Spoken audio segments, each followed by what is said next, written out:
of chapter number system. Now before starting this exercise, we will do some rules related to these questions. So let a greater than 0 be any real number and p and q belongs to some rational numbers, such that first rule is a raised to power p a raised to power q that will be equals to a raised to power p plus q. That means अगर हमारे पास base same है दो numbers के, दोनों के base same है तो उनकी जो पावर्स हैं वो ऐड अप हो जाती हैं। नाउ इस केस में अगर बेस सेम है दो नंबर्स के और वो दोनों डिवाइड कर रहे हैं तो उनकी पावर सबट्रैक्ट हो जाती है।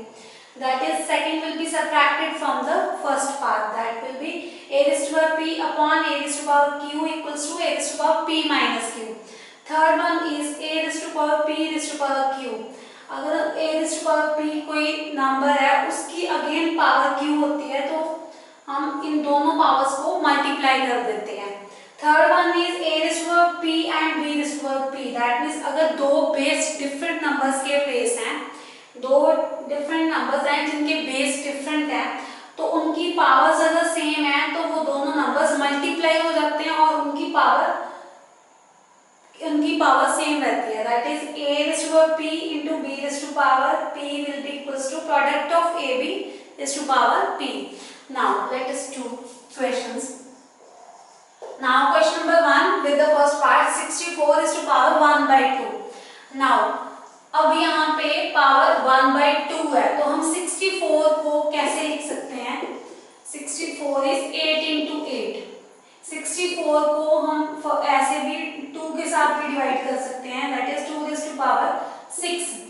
This can be also written like this, 64 can be written like 2 raised to power 6. पर हमें कुछ ऐसी पावर चाहिए कि वो 1 by 2 के साथ कटिंग कर दे। अब 64 raised to power 1 by 2 उसको हम लिखेंगे 8 raised to power 2 की पावर 1 by 2। अब यहाँ पे 2 के साथ 2 कट सकता है, पर अगर हम 64 को 2 raised to power 6 ले लेते तो वो नंबर ऑफ स्टेप्स में सॉल्व होगा। Now 8 raised to power 2 upon 2 cancel, तो हमारा आंसर आ गया 8। सो 8 is a answer. This can also be used, but अगर हम ये पुट करेंगे तो ये नंबर ऑफ स्टेप्स में सॉल्व होगा। Now second is 32 raised to power 1 by 5। अब हमें पता है 32 को 2 raised to power 5 भी लिख सकते हैं, तो 2 raised to power 5 divided by 1 by 5। अब हमें पता है कि a third rule a raised to power p raised to power q is a raised to power product of p and q. Here p is 5 and q is 1 upon 5. So that will be equal to a raised to power pq. So 2 raised to power 5 multiplied by 1 upon 5 cancel out. So here will be 2 raised to power 1, that is 2 answer. Same is the case over here, a raised to power p raised to power q. तो हमारा जो product है a raised to power p raised to power q, तो a raised to power pq हो गया, तो 2 के साथ 2 कटेगा 1. Now C part is 125 raised to power 1 by 3. यहाँ पे भी थर्ड रूल लगेगा। 125 can be written like 5q raised to power 1 by 3. Now again by applying third rule, 5 raised to power 3 multiplied by 1 by 3. So we are left with 5 raised to power 1, that is 5 answer. So that's all first question. Now let us do next question. First part is 9 raised to power 3 by 2. So A part will be 9 raised to power 3 by 2. So यहाँ पे 9 को हम कैसे लिख सकते हैं? 3 raised to power square. अब 3 की power square 3 by 2. Again by applying this rule. अब यहाँ पे 3 की पावर 2, हमें पता है कि फ्रैक्शन में भी 2 है, तो ये जब हम इसको थर्ड रूल के साथ अप्लाई करेंगे तो 2 के साथ 2 कैंसिल हो जाएगा। Now by applying third rule, वो क्या है? a raised to power p raised to power q, that will be equal to a raised to power pq. तो अब a क्या है? 3, p क्या है? 2, q 3 by 2. So 3 raised to power 2 multiplied by 3 by 2, तो 2 cancel. 3 raised to power 3, that will be equal to 27. So next is 32 raised to power 2/5. Now 32 को हम कैसे लिख सकते हैं?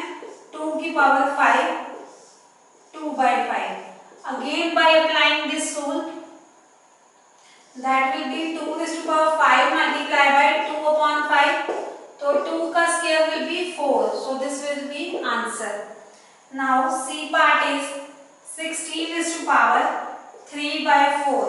अब 16 की पावर को हम अब यहाँ पे 3/4 है तो 2 की पावर 4 लिख देंगे, 2 raised to power 4, so that हमारा फ्रैक्शन कैंसिल हो जाए. अब by applying same rule, so 2 की पावर 4 multiplied by 3/4, तो ये आ गया 2 raised to power 3, that will be equal to 8. Now see, so D will be 125 is to power -1/3. अब 125 को हम कैसे लिखते हैं? यहाँ पे ओवर में 3 है तो 5 की power 3 is to power -1/3. Again by applying this rule, we will be 5 is to power 3 multiplied by -1/3. 3 and 3 get cancelled. So here will be 5 is to power -1. That will be, जब किसी भी number की power negative में होए तो वो number reciprocal हो जाता है. तो हमारा आंसर आ गया 1/5. That's all.